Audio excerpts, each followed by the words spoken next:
Assalamu alaikum. Good morning.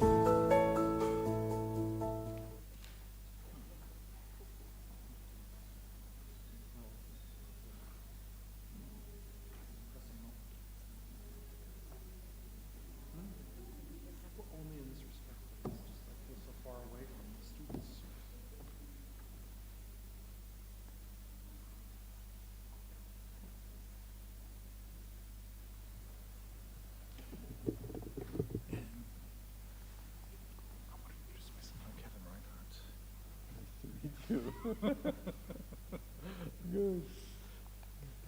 Okay. Well, good morning again. It is my pleasure to introduce this second of a seminar series by the Academy of the Kingdom of Morocco, which is intended by the Academy to be dedicated to exposing, if I can say, Moroccan academics, some young scholars from this country, to trends of research from other parts of the world. And it is also a pleasure for me in this second, as I said, seminar of the series to introduce Dr. Kevin Reinhart, who is one of our invitees and who, well, he is a distinguished scholar who belongs to for people like me, of my age, to a new generation of young scholars who are doing great work, who are raising questions which are original and attempting to respond to them in ways that, from which we have a lot to learn. So if I may, I would say that, well, he got his PhD from Harvard in 1986. I'm giving just a few bits of information. After having studied Arabic in Texas, in Austin, the University of Texas in Austin, and graduated from there in 1974. Now, the questions he asked himself and on which he worked include, for example, how norms, ethical norms, legal norms, have crystallized in various Muslim contexts. How, if I can say, these became, if I can say, compulsive for Muslims within some historical framework. It is part of the research that is going on. I will, if I may mention, I will highlight among his works two or three, if I may.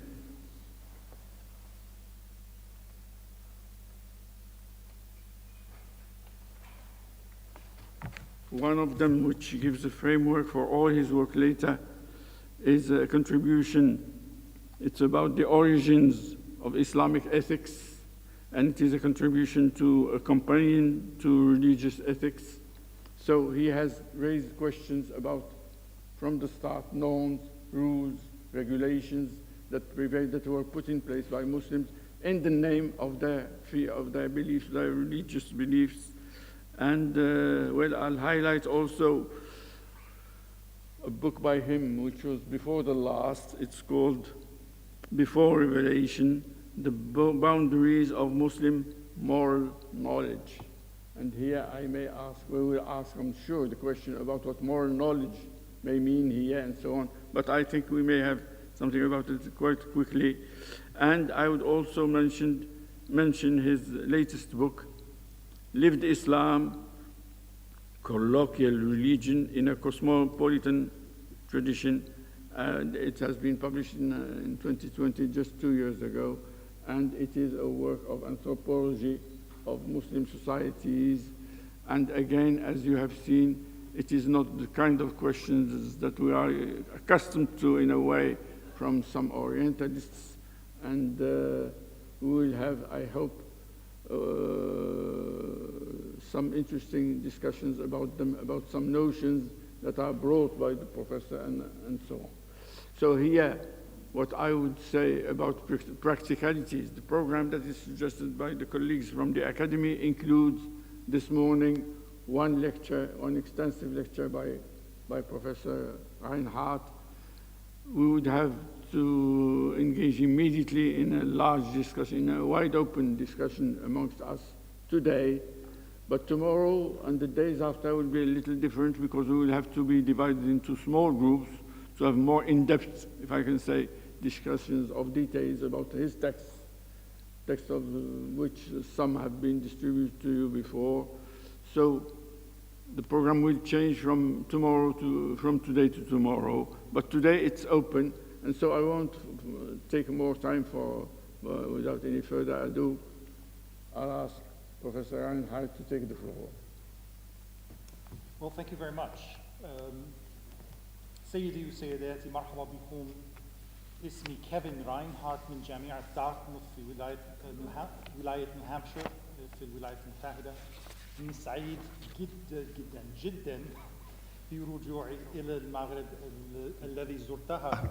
الذي زرتها أول مرة في سنة 1971. أود في البداية أن أشكر السكرتير الدائم للأكاديمية المملكة المغربية عبد الجليل لاجمري على دعوته الكريمة للانضمام إلى هذه الندوة المميزة. كما أود أن أشكر منظم هذه الندوة الهامة الدكتور فيلاني الأنصاري على إدراكي في قائمة المحاضرين المتميزين في هذا البرنامج. لابد لي أيضاً في تقديم ألف شكر للسيدة خولة باسوقي التي استجابت بالصبر لعديد من طلباتي للتوضيح والإرشاد، وشكراً لها. لابد لي أيضاً من تقديم ألف شكر إني ممتن لهم جميعاً. أخيراً شكري لكم جميعاً الذين حاضروا اليوم وسيأتون هذا الأسبوع. جميع الندوات هي جهود تعاونية بين المقدم والمتعاونين. النية شخصياً أن أتعلم كثير عن الإسلام المغربي منكم، متأكد طبعاً من أنكم تعرفون أكثر بكثير مما أعرفه عن هذا الموضوع.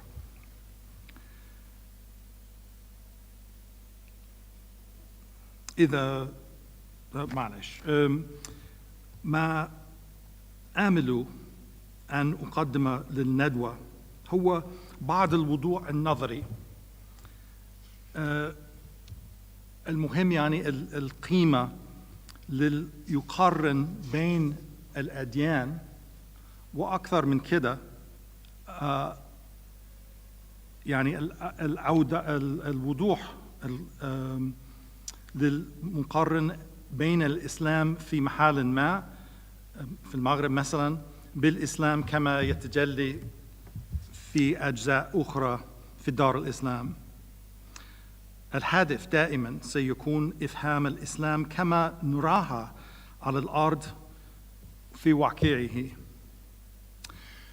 So I'd like to begin then, if I may, move to a language I'm more comfortable in, and that is English, at some cost perhaps to you all.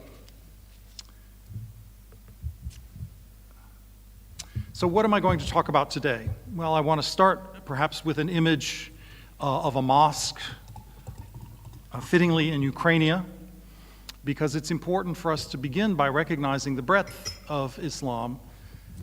It is arguably the first and perhaps arguably the only world religion before the modern period. It's a religion that's found across the globe from Indonesia to Spain, far into Africa, as you know, And now it's found literally everywhere, except I think Antarctica. There are no Muslims necessarily, and there are very few places like Japan and so on, but Islam is found everywhere.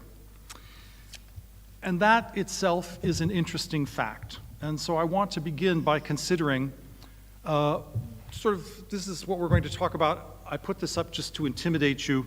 We'll break it down later, but there's a lot to cover in the first lecture to begin negatively, to begin with a critique before we can begin on Tuesday with a positive lecture.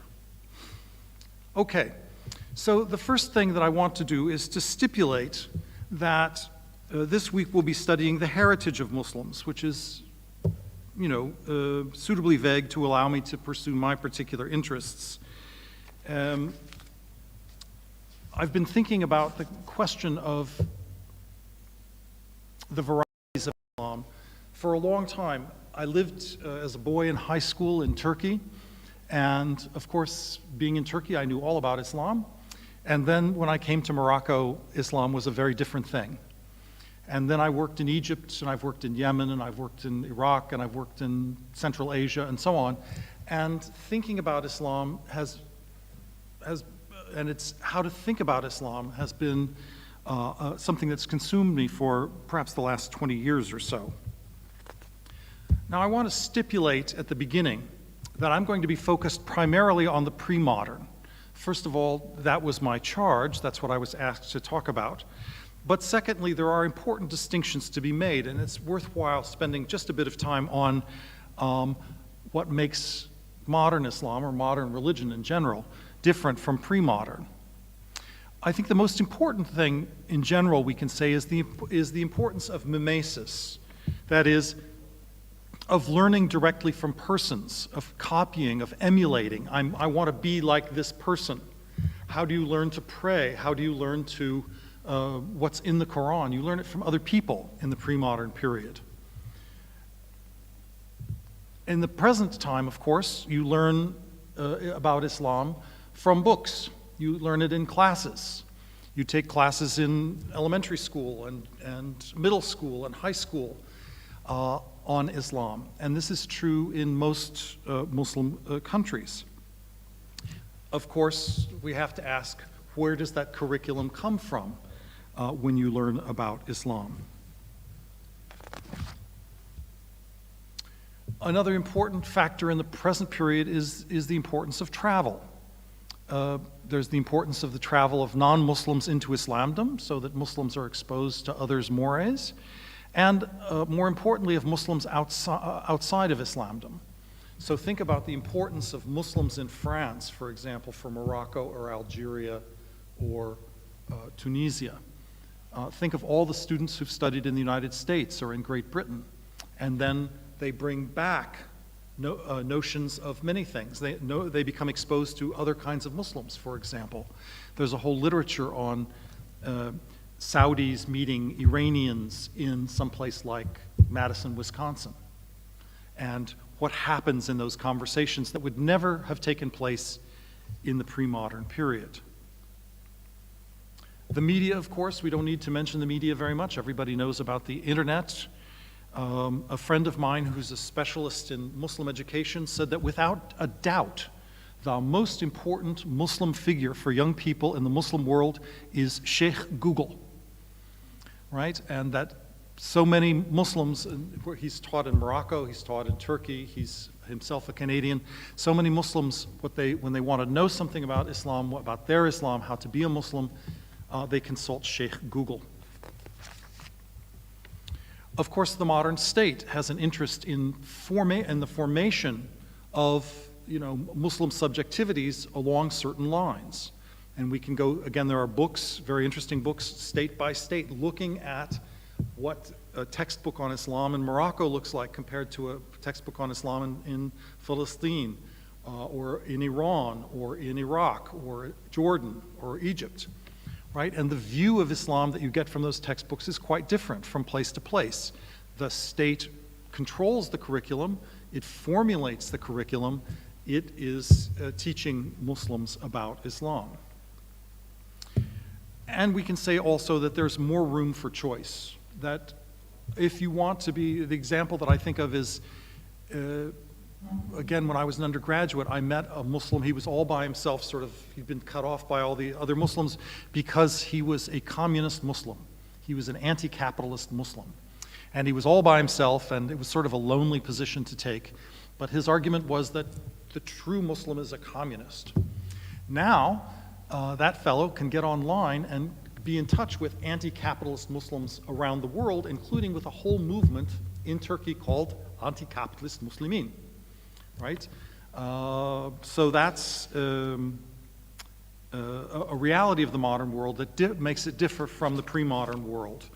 If you were, the space for nonconformity, for individual creation of a Muslim self was constrained in the modern period, in the pre-modern period, in a way that it's not now. Okay, and finally, literacy, of course, is the precondition for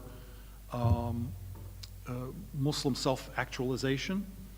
And the fact is that now Muslims are consulting all kinds of sources, printed sources, media sources, and so on. And Muslim chat rooms are filled with people citing this book or that book.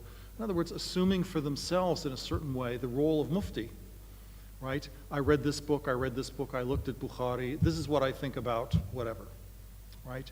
And that, I think, is an important new development. It subverts systems of authority in ways that are genuinely new.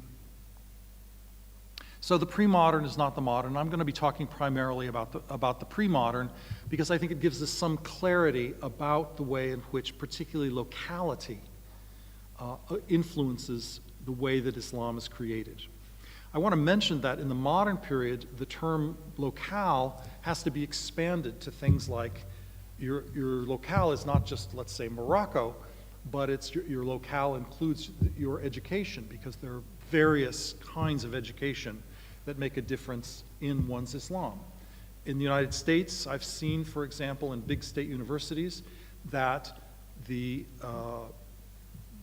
Muslims who are doing, let's say, physics or engineering have a different kind of Islam, a different take on Islam than Muslims who are doing literature or history.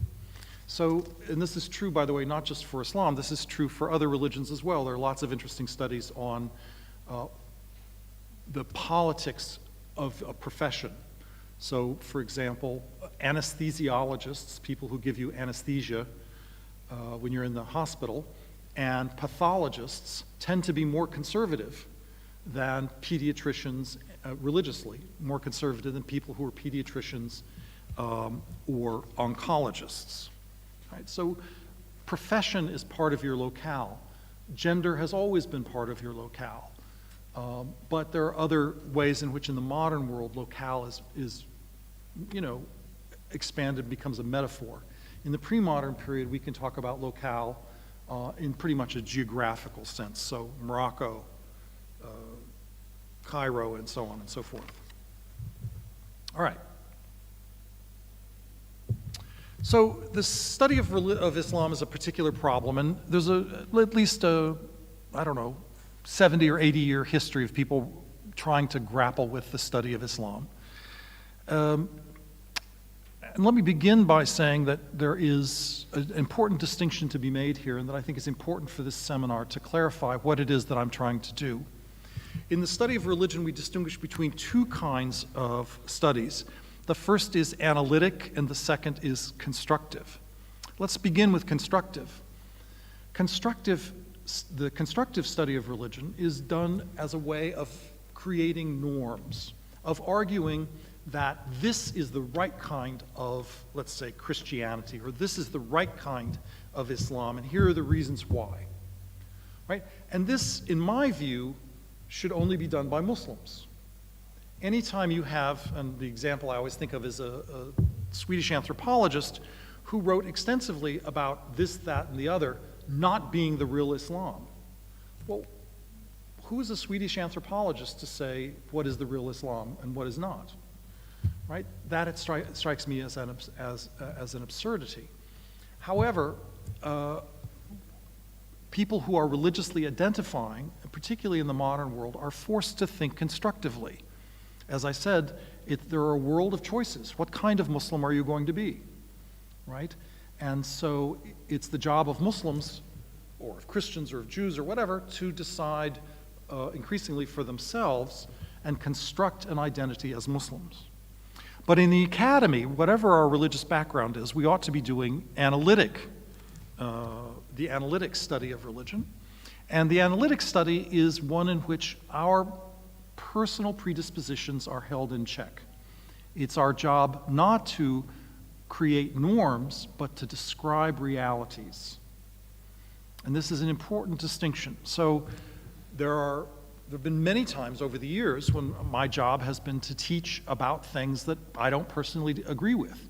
But the job is to have a kind of creative engagement, right? An understanding, right, to use sort of a German philosophical term, of that thing that we're studying by imaginatively holding back on our own inclinations and imaginatively participating in whatever it is that we're talking about, right? But this is still ultimately a descriptive, analytic, non-judgmental, non-normative process. And that's what I propose to do this week. It's not, I very much don't want to be telling anybody what Islam should be. I do want to impose upon us the discipline of describing Islam as it is in the world. Okay, so there's a definition of constructive. This is interesting, getting used to this particular format for me. And there's the definition of analytic, right? So verstehen, the concept that originates in this case with Dilthey and is carried on through the 20th century, the concept of imaginative understanding and participation is part of analysis. Analysis is not a cold-blooded, strictly descriptive process, right? It is an imaginative process, but it is grounded in a sort of withholding of judgment in the process of doing the analytical study.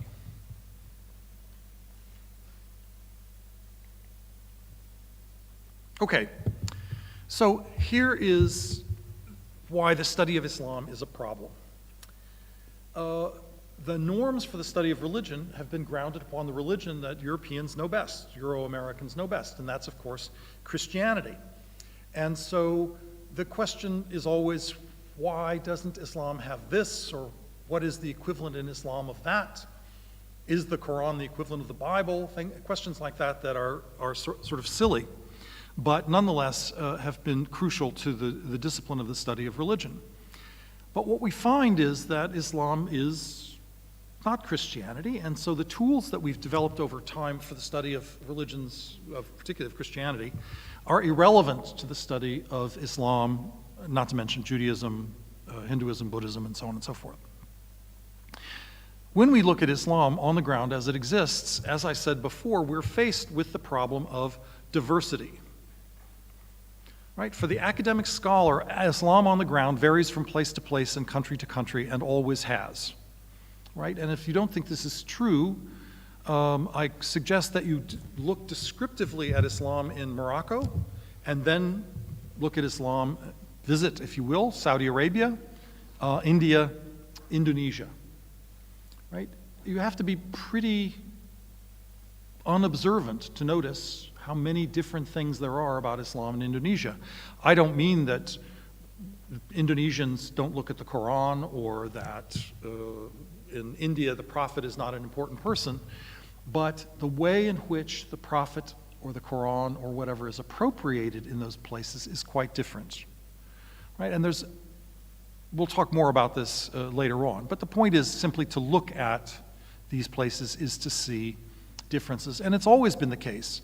If you think about the difference between Morocco and Arabia in the 8th century, or Arabia and Iraq in the 8th century, you'll see that there are different expressions of Islamic religiosity in each of those places, going back to the very beginnings of Islam as it came to Iraq and Morocco, as it originated in Arabia.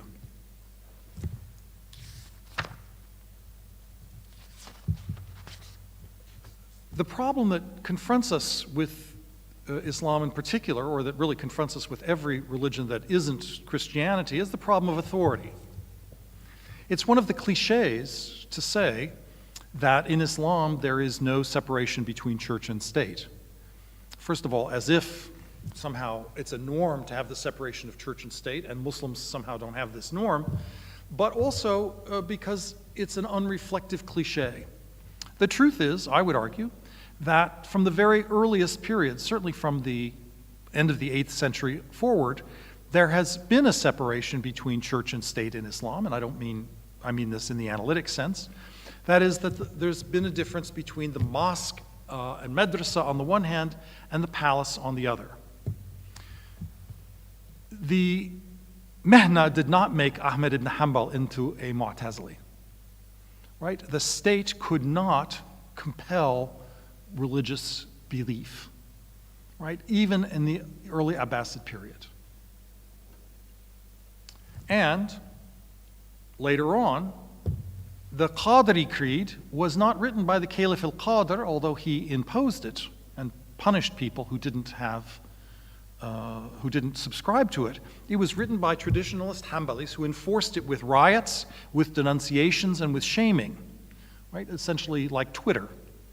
Right? So Ibn al-Jawzi was a kind of influencer in 13th century Baghdad, but again, there was no institution that forced this creed. It was popular sort of demand, you might say popular pressure. Exceptions to this, I think, are both Morocco and Yemen, where for various reasons the ruling power has been conceived of as being implicated in religion in ways that were not the case for most of Islamdom. But again, this is interesting to us. This shows the importance of locale, right? To think about politics and religion in, let's say, 15th century Morocco is very different from thinking about it in 15th century Istanbul or 15th century Cairo or 15th century, let's say, Bukhara.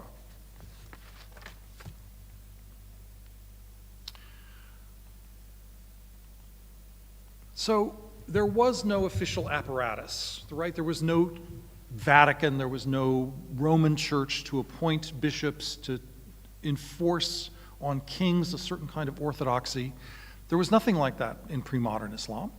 And in fact, and this is an important thing to recognize, there's always been, in Sunni Islam in particular, a kind of pluralism, right? It is a very striking thing, and it surprises my students to know that there are at least 7 acceptable readings of the Quran, or more, right?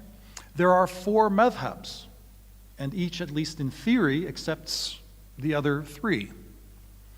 There are 6 canonical hadith works.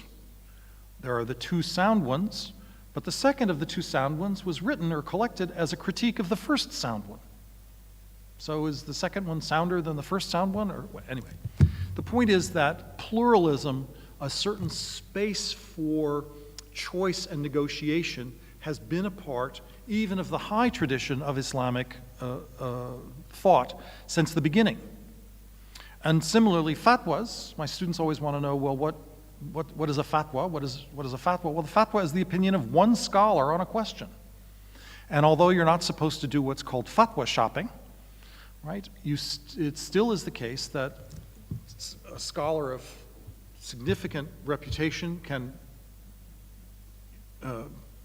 make one call, one understanding of jurisprudential obligation, and another one may offer a different one, right? And if you are committed to the quality of one of those scholars and you follow it, then you're behaving acceptably from a moral perspective.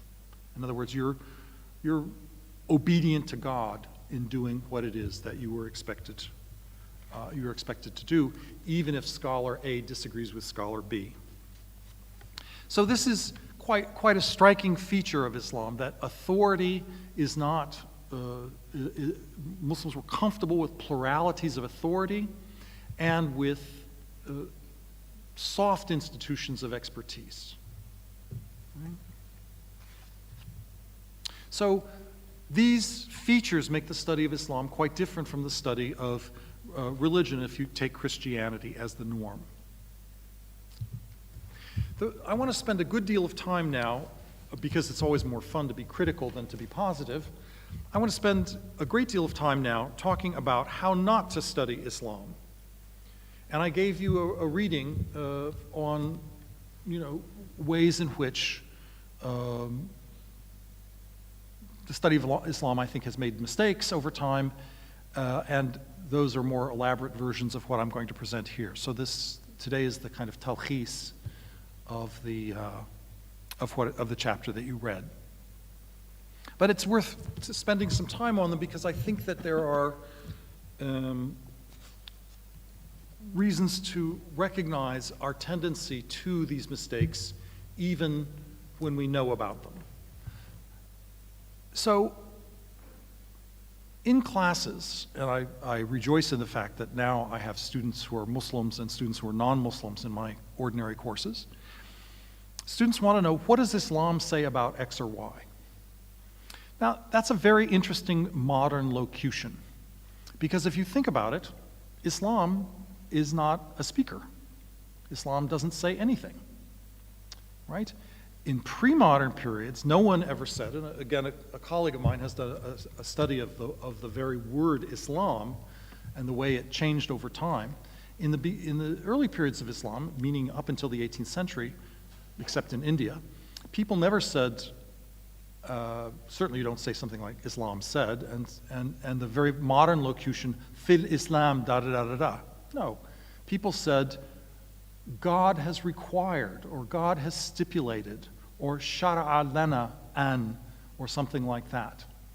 So that one of my teachers actually suggested that modern Muslims worship Islam rather than worshiping God, right? That the authority that they cite is something called Islam, rather than was the case for earlier Muslims, the authority they cited was God, right? God, as we know,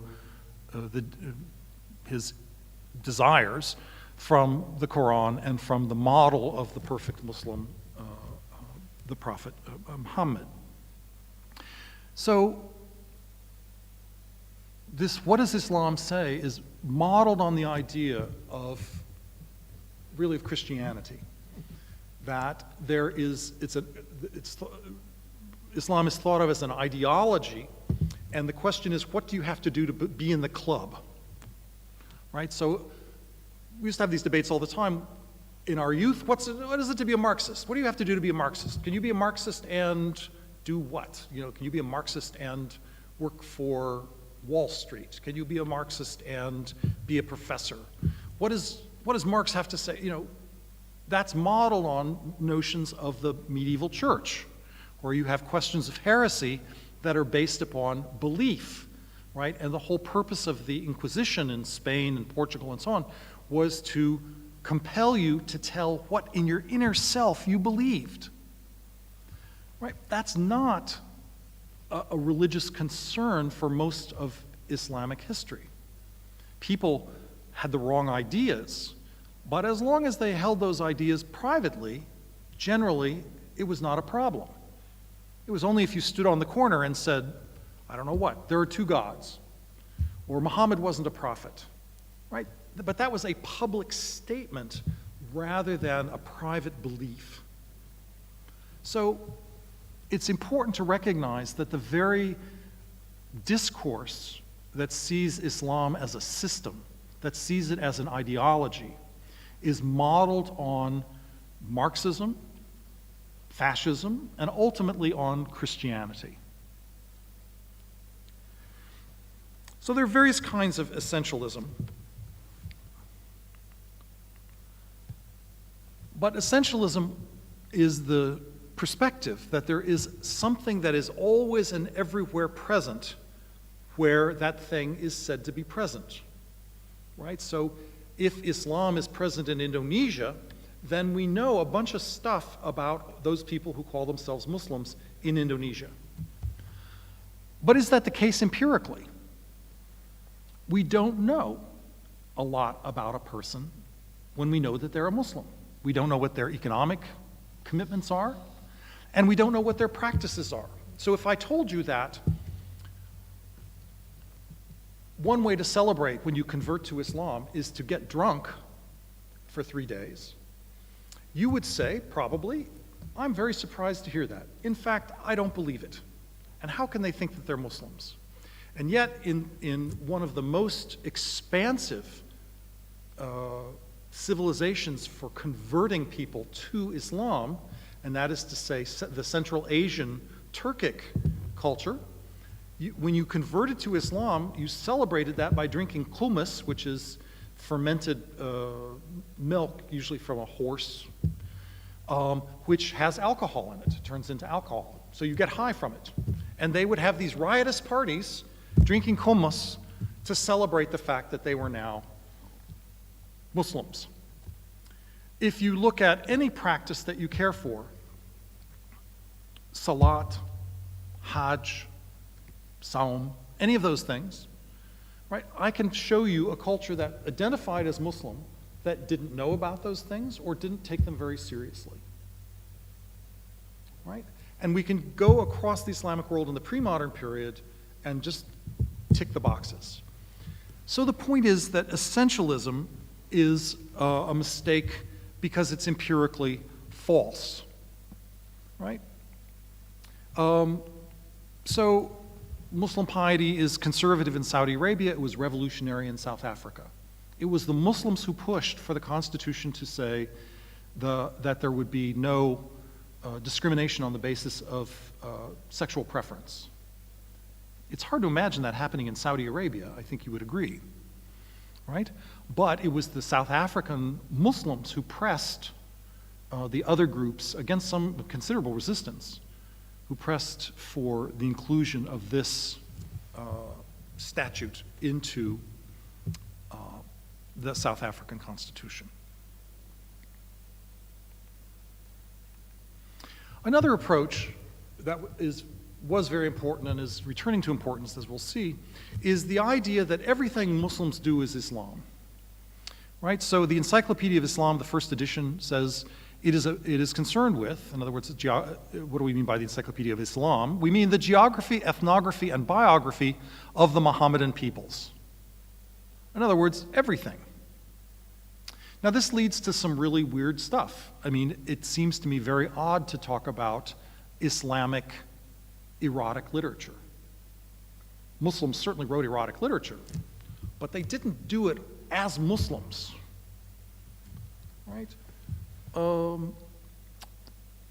Similarly, we have to ask, is somebody like Maimonides, Maimun, is he, what do we call him? Right? He certainly was Jewish in the sense that he was an expert in Jewish law and so on and so forth, but he wrote in Arabic and he read other Muslim authors.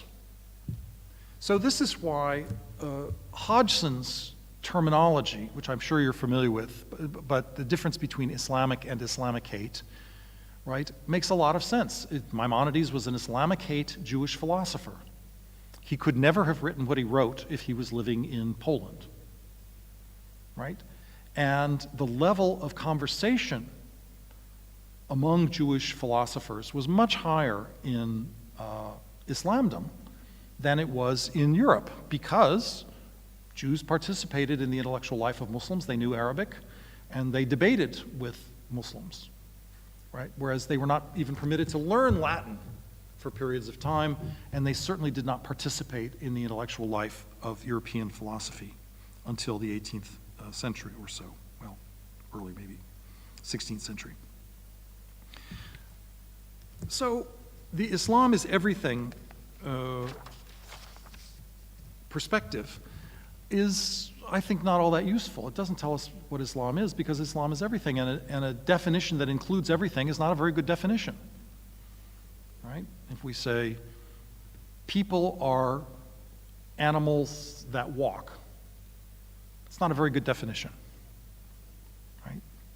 I've always loved the Aristotelian definition that, or is it Platonic? Somebody can correct me, but human beings are animals that laugh. Who is that? Is that Aristotle? Aristotle. So I've always thought that's great because it's true. I've never had a cat or a dog that laughed, right? So that's a better definition.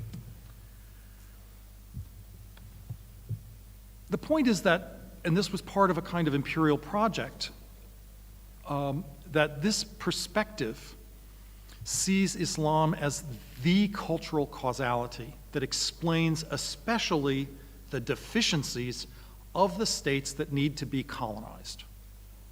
Right? The important part of the imperial project, and that distinguished it as a new thing in human history, was to say, you know, it's not that we just want to take Egypt or we want to just conquer Algeria. It's that they need us to bring them into the modern world. You know, sort of when you get punished by your parents and they say, someday you'll thank me, that was the whole idea of the colonial project.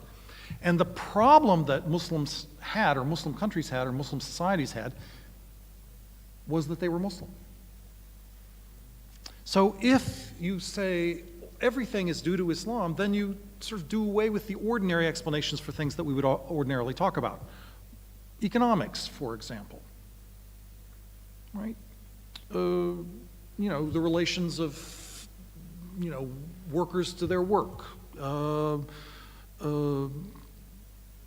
You know, the destruction of indigenous industries by importation, and so on and so forth. All of the normal things that we would talk about. We don't, if we're trying to explain why we have violence among the poor in New York City, no one ever says, well, it's because of Christianity, right? It's because of poverty or bad education or, you know, whatever, failed families. So similarly, the idea that that Islam is the sort of explainer of everything simply can't be useful.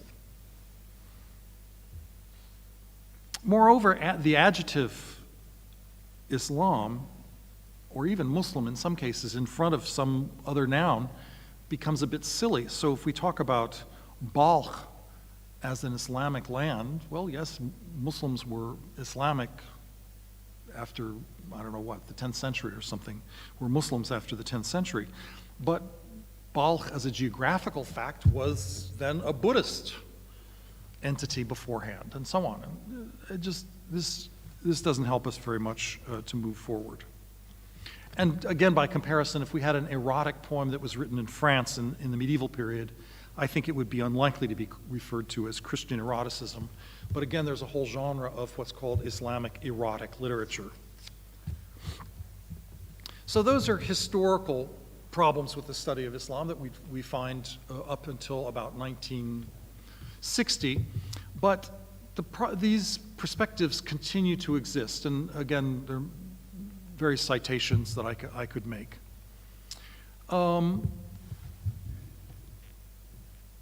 An approach recently, I would say in the last 40 years or so, well, that seems recent to me anyway, to some of us, is what's called the Islam's approach. And this is the argument, essentially, that we should not talk about Islam, but we should talk about Islams. And at one level, that seems to be a good idea, right? It allows us to recognize pluralism and to talk about the fact that the Islam of a Jordanian village is different from the Islam of Amman, let's say. But the problem is that if you've got a plural, you have to define what is it that connects the two phenomena that you're describing, right? If we're going to say Islams, okay, but that just sort of punts, you know, moves the question one level further. Okay, this is in Islam and that's in Islam, but what is it that makes them both Islams? Right? Now, interestingly enough, this arises in the context of anthropologists saying that the Islam of the place where I study, wherever that is, you know, Fulanistan, let's call it, is original and creative and distinct. It's not like Orthodox Islam. The question is, where is this Orthodox Islam that is not also creative and original and distinct? Right? There's no place that is just Orthodox Islam. Right? a friend of mine, Pakistani, who won a fellowship to study in Riyadh, said, "At last I felt I was in a place where everybody was an Orthodox Muslim." And then he realized that no, this was a Saudi Arabian kind of Islam. Right? It was not true Islam, it was an Islam. But once you've recognized that it's an Islam, you have to ask yourself, well, what is it that connects these various Islams to each other?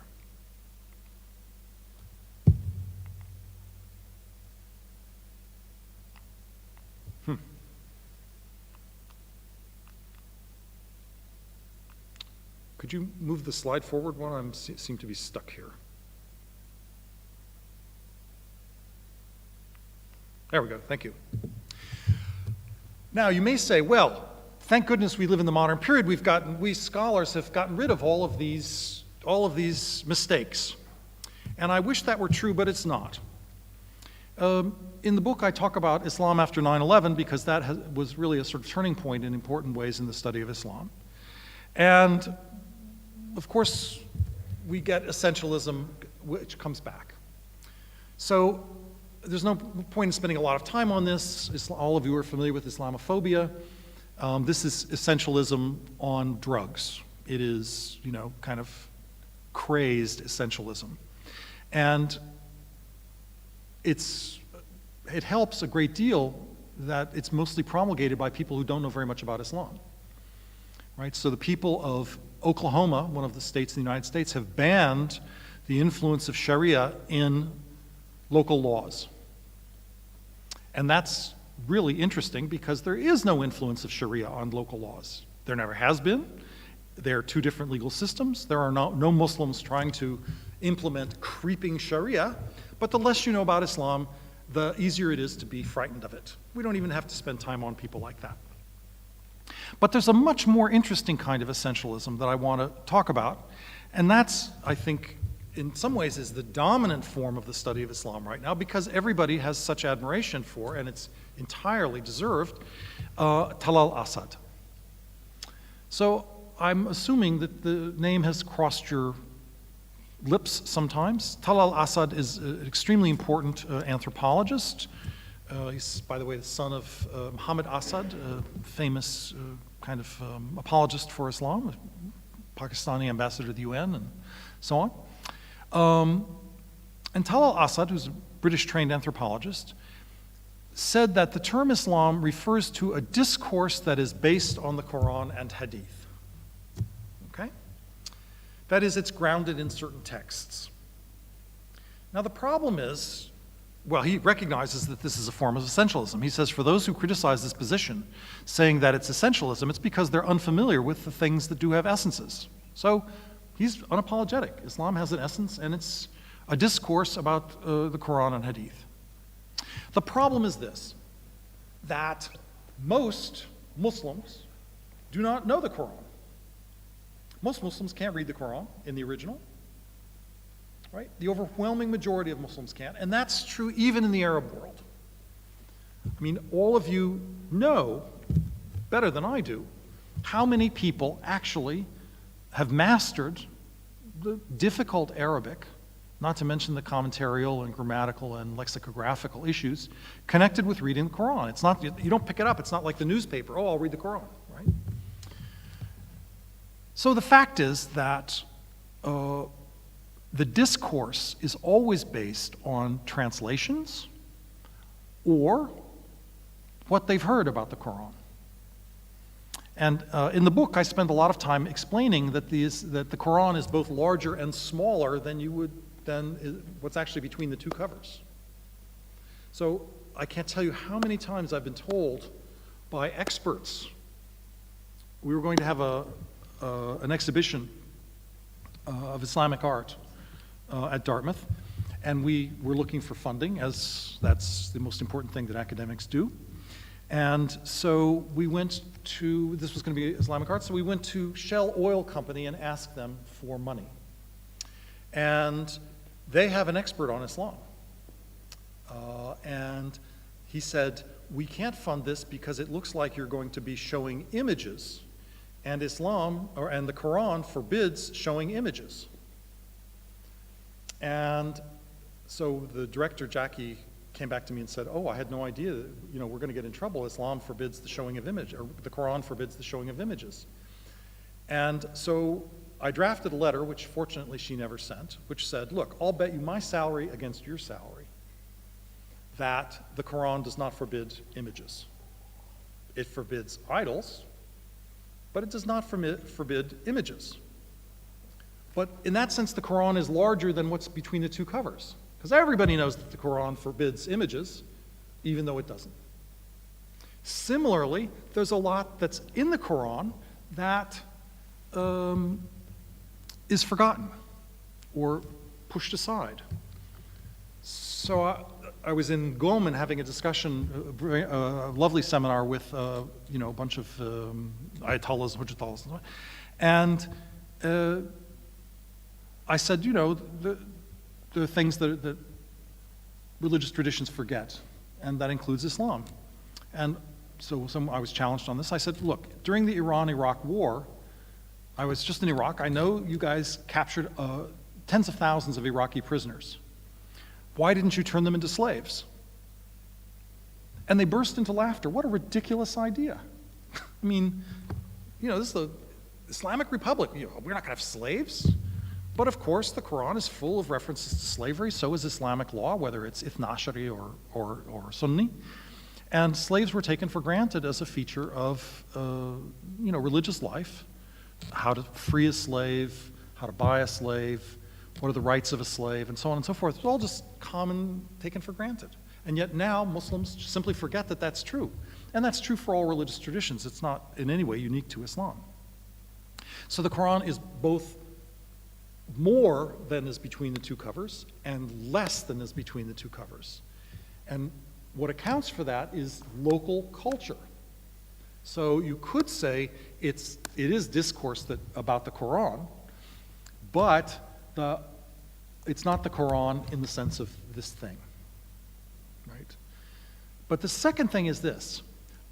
To define Islam as discourse is to privilege the people who do discourse. And particularly in the modern world, but always before the modern world, there was conversation about what it meant to be a Muslim that was not did not conform to the rules of discourse. In other words, it wasn't done in Arabic, it wasn't done in direct contact with the sources, it was almost, you might say, folkloric. So a great example of this is contemporary, of course, and I don't mean to be trivial, but I was told one time in Egypt, I'm interested in Salat, and I'm doing a book on Ibadat. But this was a number of years ago. And this Algerian guy told me, very serious, I knew that he fasted Ramadan and so on.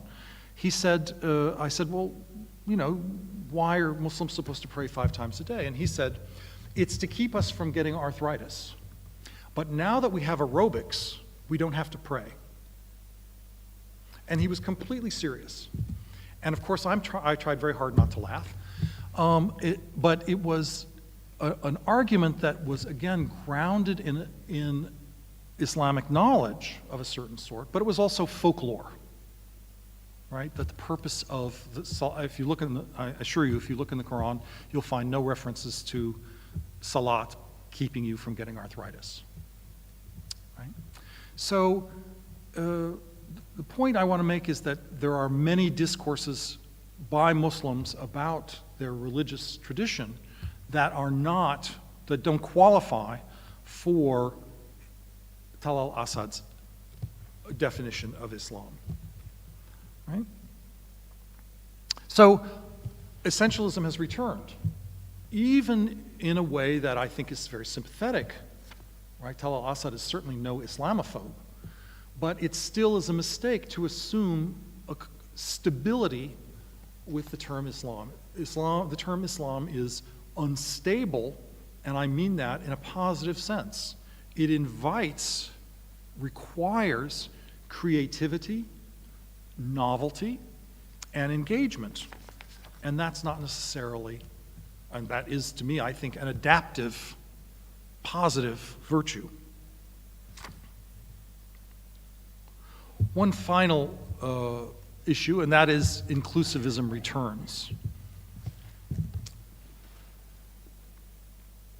Since we're talking about what is Islam, there's a book called What is Islam by Shahab Ahmed, which came out a couple of years ago. And the problem with that argument, if you set out to read it, and good luck to you if you do, Shahab Ahmed is very much a constructivist. He is, as a Muslim, saying this is what Islam should be. And it's a critique, particularly of Salafism and focus on Sharia and so on and so forth.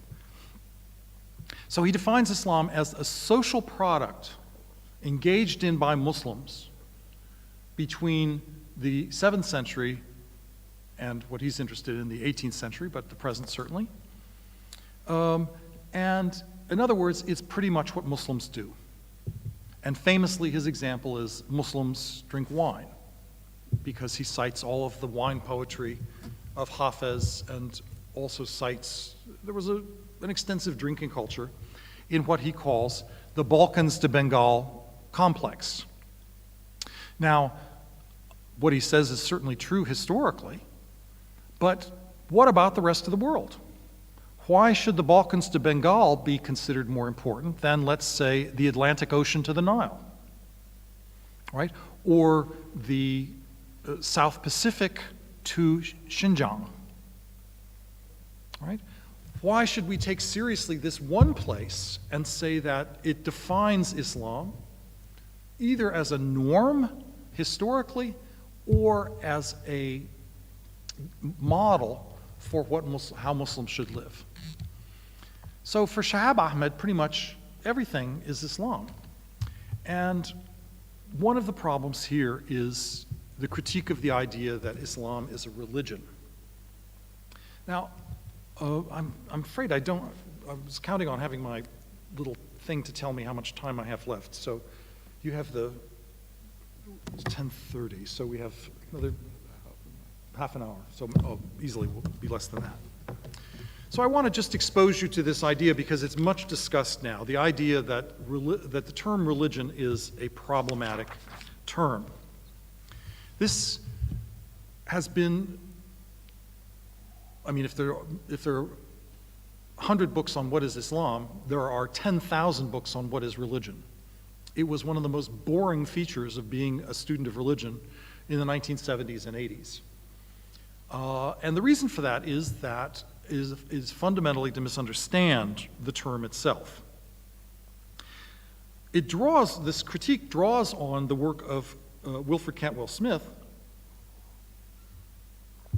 who first discovered this. It's been taken up by Talal Asad, but also Brett Nongri, J.Z. Smith, Guy Strumza, and many others. I see Sarah Strumza is on your list. Guy is her very accomplished husband. And it's true that in the pre-modern period, you have a very hard time in most religious traditions finding a word that means religion, in the sense of a category of human behavior shared by all human beings, and of which there are a plurality. And what Wilfred Smith showed is that in the pre-modern period, even a word like deen, which is the best argument for the idea that there was a pre-modern concept of religion, deen does not map onto the things that we think of as characteristic of religions.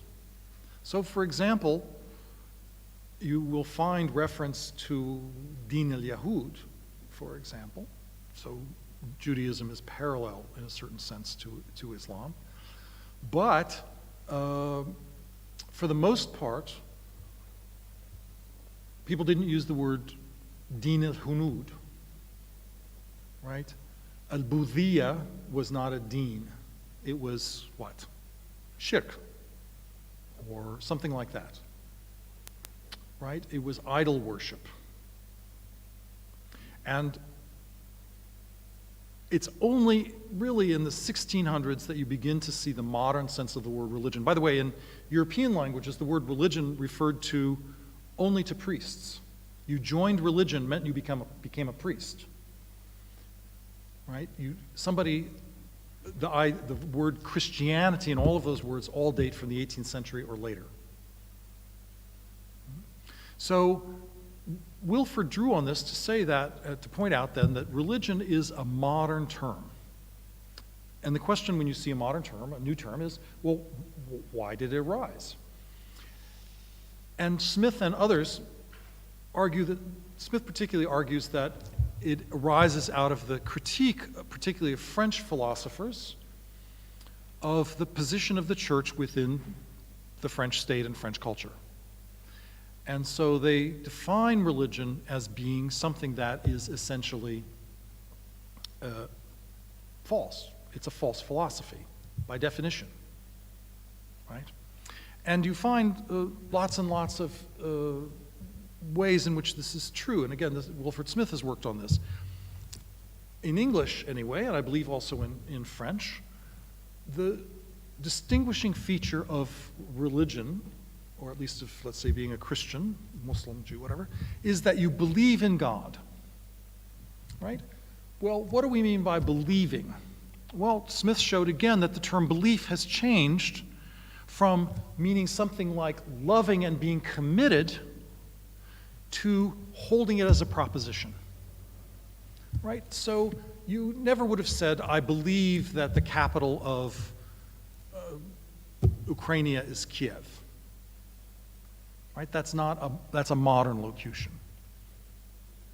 Because the nature of belief is not only that it's a position that you can hold and hold correctly, but you can hold it and it's mistaken. And indeed, at least in English, frequently the word believe implies that it's not true. So he believes that the capital of the Ukraine is Moscow, right? The very word believe there tells you that it's not true, as opposed to he knows that the capital of Russia is Moscow.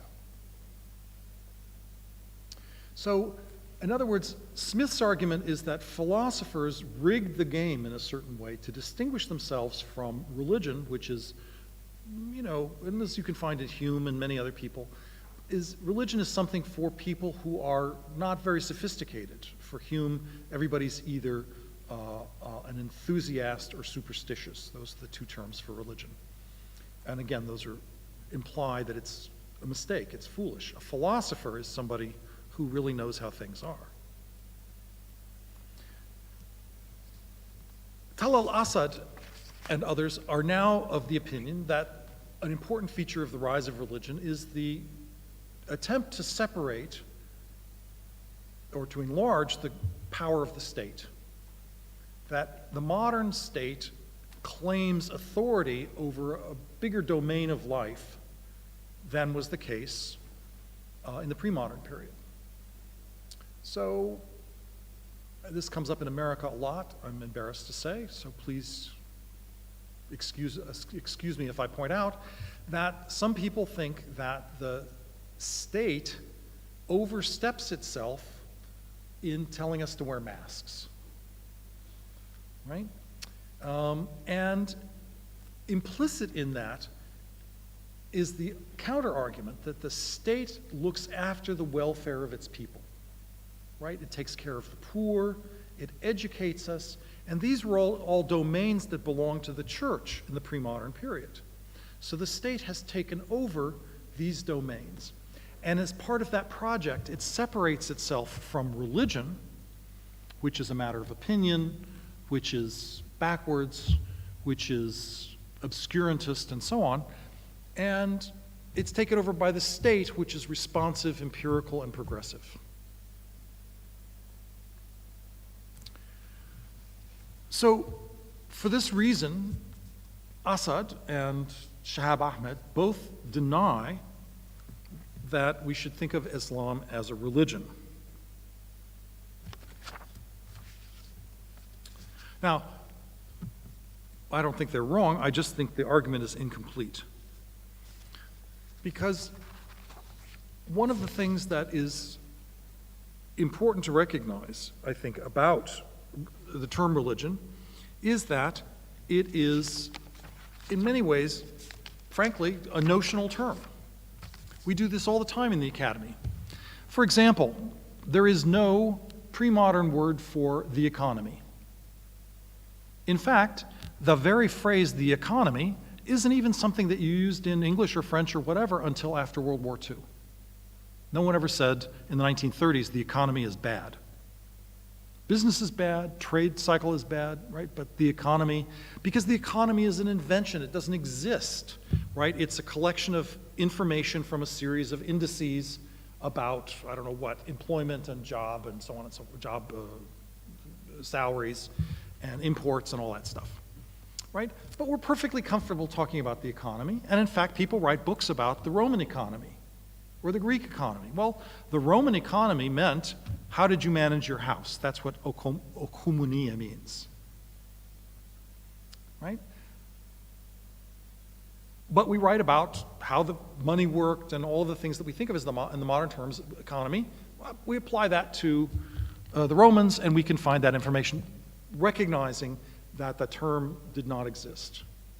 So there's no reason for us to be concerned if we want to say that Islam falls into the category that we pragmatically call religion. Problem is that I think for both Assad and Shahab Ahmed, they're a little embarrassed because for them, religion is irrational and, you know, obscurantist and all that stuff. They belong, as academicians often do, to, you know, what were called the culture despisers, right? They don't really like the concept of religion because it's connected to things like transcendence, revelation, God, stuff like that. And like it or not, in the pre-modern period, that stuff was part of being a Muslim. And it was pretty much at the center, because we have interesting information about conversion, at least in the Ottoman Empire.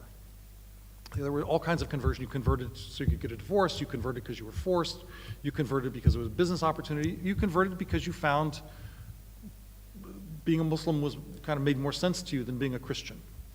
Nobody ever said, to refute Shahab Ahmed, nobody ever said, I'm going to become a Muslim so I can drink, so I can read wine poetry and I can drink wine. Because you know what? Christians and Jews drank wine without any problem. Moreover, we find that even Muslims who drink in this Persianate world that he's so fond of apologized for it. We know that, you know, Mughal emperors wrote autobiographies who said, you know, I'm an alcoholic and I really feel bad about it because I know I'm not supposed to drink. But they drank. Okay, they drank. But the point is that a crucial feature of at least of Islam, I'm prepared to argue, is an engagement with transcendence, with the belief that there is a world other than this, that it is formative for how we should think about ourselves and how we should live. And this ties into a definition of religion that Bruce Lincoln has that we can discuss if you're interested. But basically, it is that transcendence, that is a discourse about transcendence that claims a unique authority. It claims to have experts. It claims to have institutions that promulgate and help transmit this concern for transcendence. So, all of this is to say that I want to argue then, in what follows, that we need to take two things into account. One is that Islam belongs to the set of things that we call religions, and it doesn't make sense to define it apart from that concern. It's not a social project. It is a religious project, a project that is concerned in part, is engaged with lots of other things in life, but is concerned in part with transcendence. But secondly, I want to argue for empiricism. When we talk about Islam, we need to recognize that the academic study of religion should describe what we see or we saw, if we were in the pre-modern period, in classrooms and in madrasas, but also in chat rooms and in dormitories, if we're talking about the modern period, in homes, in stores, on caravans, and in people's lives. And it's not our job to say this is not good, this is not true, therefore it is not Islam, right? We have to work the other way. We have to work inductively. We have to say, what are people telling us in the 16th century in Fez counts as Islam? That as Muslims, I take this seriously. This fits in with my worldview as a Muslim. And those will not always be things that the people in the madrasa then, or the people in the madrasa now, are comfortable with. But empirically, it's true. So, I mean, an extreme example, and we'll talk more about this, is I went with a friend who had never seen such a thing to a czar in Egypt. Are you familiar with czars? A czar? A czar is kind of like a lila here, right? You go and somebody's possessed by a spirit, and you play music and so on and so forth, and then you get the spirit to go out of the person. My friend, who just had an ordinary sort of high school notion of Islam and some college conversations, this is not Islam. But for the people in the czar, this was nothing that wasn't Islamic, right? Spirits, ruh, arwah, this is all part of human beings. Souls, right? Demons, temptation, shaitan, right? These are all Islamic terms. They aren't, terms from nuclear physics, right? So in that context then, things like czars and leelas and stuff are also part of what we have to consider Islam when we're talking about it from the perspective of analytic, inductive academicians. But I want to separate that out and say, this is not to say, well, anything goes. It's the task of Muslims to decide what goes when they're talking as Muslims. But when we're talking as scholars, it's our job to describe and induce rather than to proscribe, prescribe, and judge. So I'm going to argue that thinking about Islam is a challenge to us because we have to recognize both identity and plurality. And for me, the best example of this is a language. So sociolinguists are perfectly comfortable with the idea that what is spoken in Morocco, and I have an Iraqi colleague who would deny this, but he's wrong. What is spoken in Morocco is Arabic, and what's spoken in Iraq is Arabic too. And what's in the Quran is Arabic, and what Al-Jahith writes is Arabic, and what a street cleaner in Cairo speaks is Arabic also. Or that what an unlettered person in Alabama speaks is English, just as much as what the Queen speaks, although she has a funny accent, actually. And that Indians also speak English and that it's their language too. So we're going to argue then that it's useful to think about Islam as being like a language. I'm not saying it is a language. I'm saying it's like a language in that there are official versions. That's what we teach in school. There are dialect versions, which are very important to people's identity and their engagement with being Muslims. And there are shared or common elements that let us see the ways in which Muslims are linked to each other, precisely because, I'm going to argue, of their differences that are shaped by local factors. So that's the project for the rest of the week. Thank you for sitting with me through this theoretical and perhaps rather abstract discussion. Again, I can't emphasize enough how much I'm looking forward to discussing with you what's going on. If I stop and write something down, or if I actually use my computer to take a note, I'm not checking email, I'm not, deciding what to buy at the grocery store. I really am interested in this conversation, so please help me out. Over to you.